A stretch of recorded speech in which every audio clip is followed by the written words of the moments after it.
everybody. For those of you who don't know who I am, my name is Jonathan Humphries.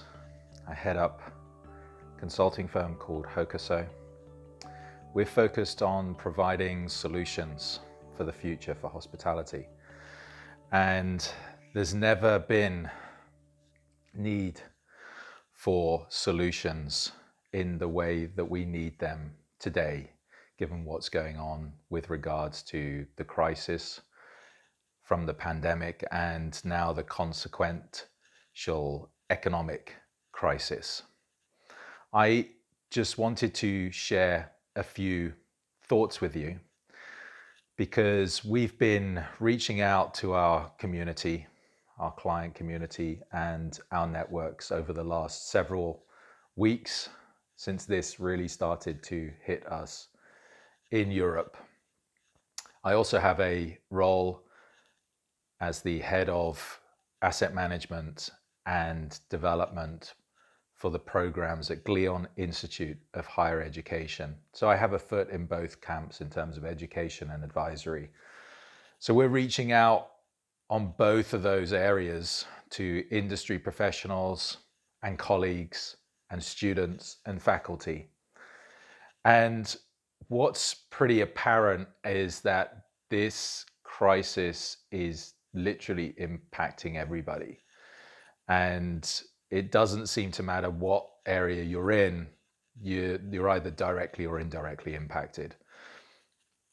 The key at the moment seems to be about survival. And pretty much everybody I'm speaking to, it's about how can I make this business survive? How can I preserve the longevity of this business and ultimately the longevity of the employees that I have and their livelihoods? And obviously we have a humanitarian disaster which is impacting lives, and this message is not to negate any of that, and that there's some brilliant work going on around the world to help support those that are in desperate need. However, I wanted to share some thoughts with you in terms of what we see going on at the moment and how we see this playing out for the hospitality business. What is key at the moment is that there is obviously a requirement to try and contain the overall risk that is impacting the business. And at the same time, looking towards the future, they're kind of contradictory in a way.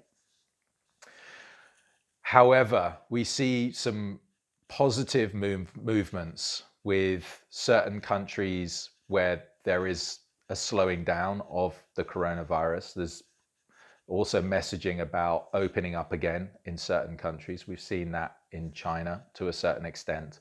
Domestic travel is expected to come back in China. Hotels have reopened. Flight capacity for Air China, for example, for the future, plan to be at full seat capacity availability. I think we're going to see individual countries unlocking first. There will be domestic tourism returning first. There will be domestic travel returning first. Once people are free again, they will start to engage, if they can, conservatively, and they will want to experience things. They will want to go out. They will want to meet friends and family. Obviously, cross-border travel will be on a case-by-case basis, and as those countries unlock and how they connect. Timeframes are unknown at this particular point in time. However, we all need to plan for the future, and we need to plan for a positive future.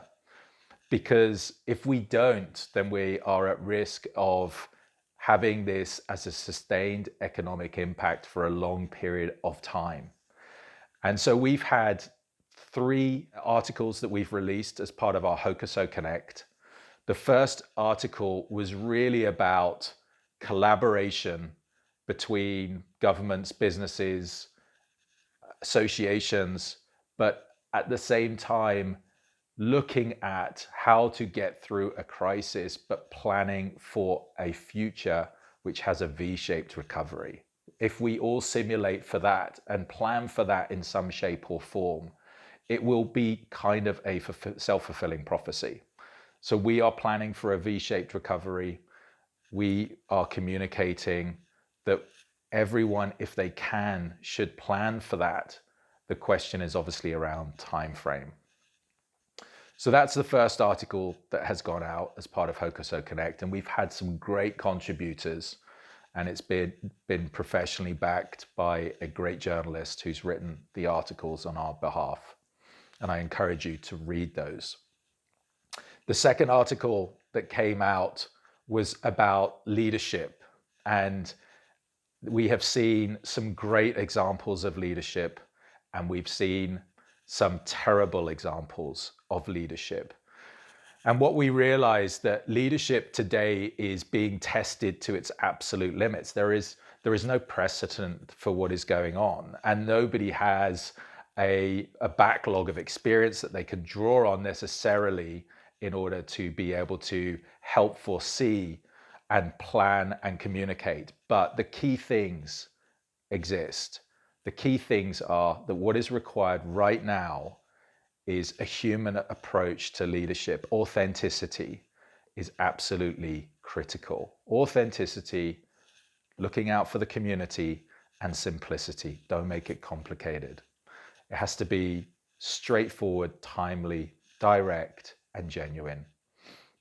The third article that we've just released is all around trying to take the pressure off. Everybody I have reached out to is under pressure. It doesn't matter if you have been furloughed or you've been made unemployed, you feel pressure. At the same time, if you're still in employment, you feel huge amounts of pressure to try and get things right. And this pressure is having a toll on relationships. It's having a toll on communities. We're all working remotely like this. And so we've released this article to just say, do the best you can. That's pretty much it. That's all we can potentially do. We shouldn't over-program for this. We shouldn't over-stress for this. We just have to do the best we can every single day. Take one step at a time and try and just keep moving in the right direction. I'm sure we'll get through this. This will be a reinvention, and I fully support that from one of the colleagues who's contributed to HoCoSo Connect. And this is an opportunity for us all to rethink how we want to behave in the future, how we want to work in the future, how we want to travel in the future. We will see this situation going on for several months, and there will be a reshaping and reordering of the structure of the society, of the economy, of the companies, and potentially even of governments. And so we will need to keep rethinking as we go through this. We will need solutions. We can't do this alone. HoCoSo can't do this alone. Our clients can't do this alone. Pretty much nobody I know can do this alone. It's a time to come together, and we truly believe that. And we just want to say, stay strong, stay healthy, stay positive. Together, we'll get through this.